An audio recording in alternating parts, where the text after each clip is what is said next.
What's up, guys? So I had a few people wanting me to revisit the LG V60 for 2024, and yeah, it's kind of an awkward revisit because yes, LG is not making any more phones anymore. The phone's not getting any more updates as well. Let me go ahead and check and see which was the last update for this phone.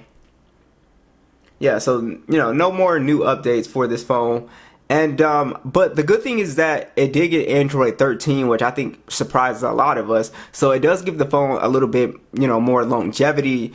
Now, as far as people asking me, well, is there anything like wrong with the phone now that's not getting more updates? No, I think people, the thing around updates is confusing for people. There's nothing that this phone can't do. Like it still plays all the latest games. It still downloads all the applications. Honestly, it'll probably still be able to do this for like several years. I would say probably like 3 to 6 more years where this phone will still be able to still run most stuff. We're seeing that already with phones like the Galaxy Note 9 still being able to run pretty much anything the Play Store. It might not be able to run it like maxed out stuff, but if you watch that Note 9 video, you'll be extremely surprised. Now, the V60 is a very unique phone, and it's just a very interesting phone for people. Even if you want to use it as a backup phone or just a secondary phone or even as a main phone, because it is really that good for the price it's at now. You can easily find these, as you can see, for probably $150 for very good condition, $120 for a good condition. Just remember, some of these are going to be locked to probably AT&T, T-Mobile. Like this one is locked to T-Mobile.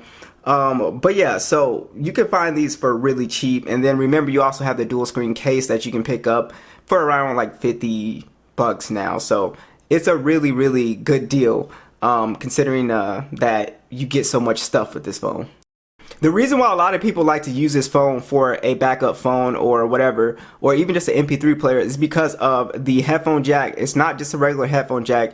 It has a hi-fi quad DAC in it, which basically means you will get superior audio quality out of this device, especially if you got the right headphones, you got the right audio files. You'll be pretty much blown away at the sound quality that the V60 is able to give out. So it makes for a really good, MP3 player if you're really into audio. And now, just speaking of the hardware, again, we have that dual screen case, but the hardware is really solid on here. It's IP68 dust and water resistant as well. It's still built like a tank all these years later. I don't have any real major scuffs or scratches on mine, surprisingly. But IP68 dual speakers on here, that glossy back. I love the blue color on here, and I love the design on here still. It still looks really nice and premium for, 2024. Alright, so let's talk about the display here. The display still looks fantastic to me. I think the only thing you could probably say that's a little bit dated is probably the water drop notch, and also the fact that it does not have any type of high refresh rate. But like I said, if you ask any V60 user in the comments, they'll tell you that this is a pretty smooth 60 hertz panel for the most part. So it's a big phone at 6.8 inches, and it's a 1080p display as well too. And honestly, you would think that that would be another thing, but this display still looks really sharp and clear for a 1080p panel. So I never had an issue with the display when I first got my hands on the device. Even looking at the more higher res devices like the 1440p displays and stuff like that, this still looks really good even compared to those. So it's a fantastic display. Color wise, it's very vibrant. It's a POLED display as well too. It's HDR10 plus as well, and it has a pretty high PPI of 395, so icons and everything still look really sharp on here. And like I said, it is a pretty smooth 60 hertz panel. I'm telling you, ask anybody in the comments, they'll tell you. So the thing about the display, and this is the thing that I think why LG made that move, is that it does have the dual screen case, so you can turn it into two 1080p displays. And this phone does pretty good with battery life, so I think that's why they did it, because I think 1440p might have hit the battery life a little bit. But yeah, the display on here, it's still a pretty awesome experience for the most part. Now, software wise, this phone, it got Android 13. Can you use the phone without security patches? Yes, of course. I mean, you can still use the Note 9 without security patches. What a lot of people don't realize is that most people typically get hacked from usually phishing scams on their phone. So the security patch thing is good to have, but a phone is really never secure. How do we know that? Because there's always a security patch coming out. There's always somebody trying to hack and do something with a phone. The phone is never really secure. Now, I'm not like a cyber security expert or anything, but I'm just telling you that your phone is really never secure. If you guys remember back in the day with iOS, the jailbreaking thing, Apple would try to patch it and then somebody would come along and hack it again and find another hole. There's always going to be holes in software. So I wouldn't really worry about that. The only thing I would worry about is when the day comes where the Play Store is not able to work and you can't update the apps. That's where you kind of want to, you know, upgrade phones. But as long as you can update the apps and stuff like that, the phone is perfectly usable software wise, because I know a lot of people might be concerned about that. I wouldn't really worry about it, and plus you could just always put some antivirus software on it. But like I said, that right there isn't even necessary to me. But yeah, that's just my 2 cents. If you guys, you know, want to give your take on that, please do drop it in the comments. Also, guys, you do have desktop mode on this phone as well too, and you do also have pen support on here as well too. So the software is pretty packed. You do have quite a bit going on here with the software, so that's something that I really like as well too.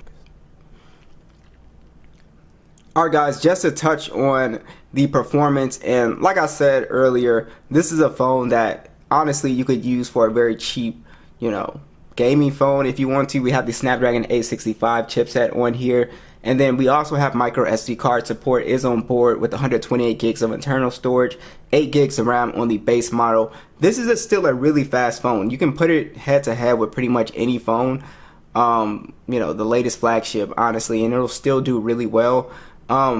This phone honestly could do PUBG 90 frames, but the you know, it's a 60 hertz panel. But it plays PUBG HDR Extreme 60 frames, easy, smooth, and you'll be surprised the Snapdragon 865 chip is still really efficient when it comes to overall heat. So this phone doesn't really get hot. And what's cool about this phone is if you get the dual screen case, you can take advantage of like having the map on the other screen, which is really cool. And also it does it for Asphalt 2 and a few other games, so that's kind of cool. It's kind of, you know, a unique little thing to it.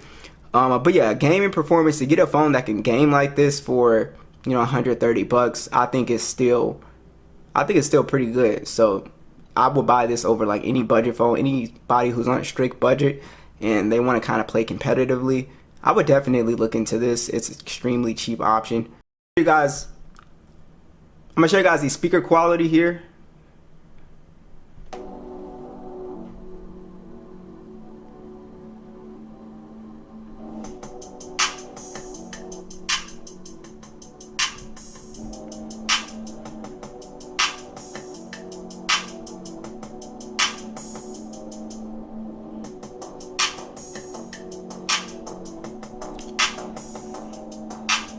So really good speaker quality on here, just really loud, and not just loud, the bass is good, but very crystal clear sound coming out the V60 speakers as well too. And also for everyone asking about like this song, especially for the YouTube Shorts people, this is a song I made in FL Studio. It's not an actual real song.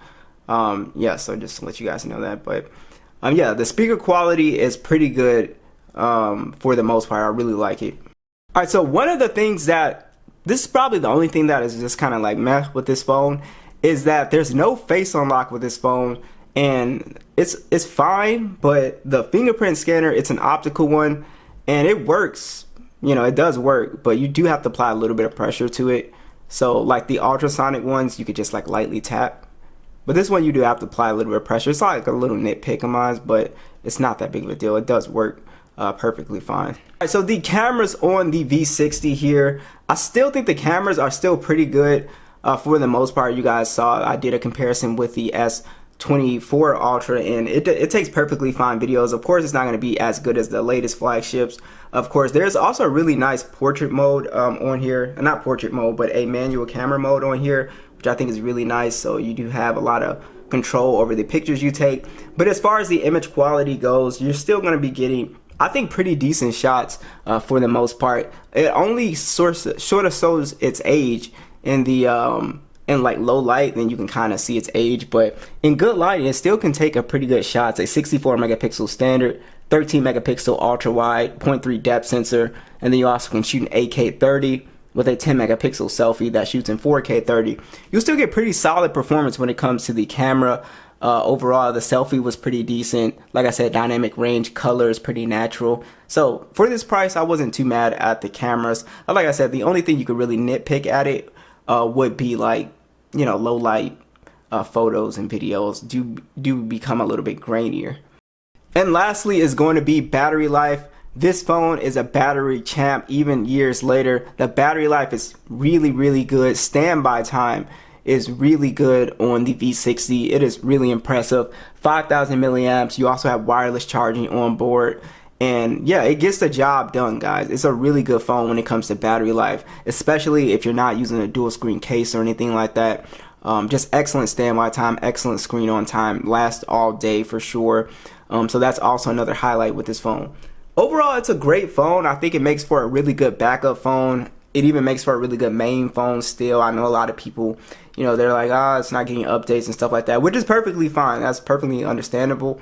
But for the price you're paying, I think it's a phone to consider for the most part, especially for anybody who's on a strict budget and you really want something that's powerful and, you know, you don't have a lot of money to spend. This is going to be like an overkill for you.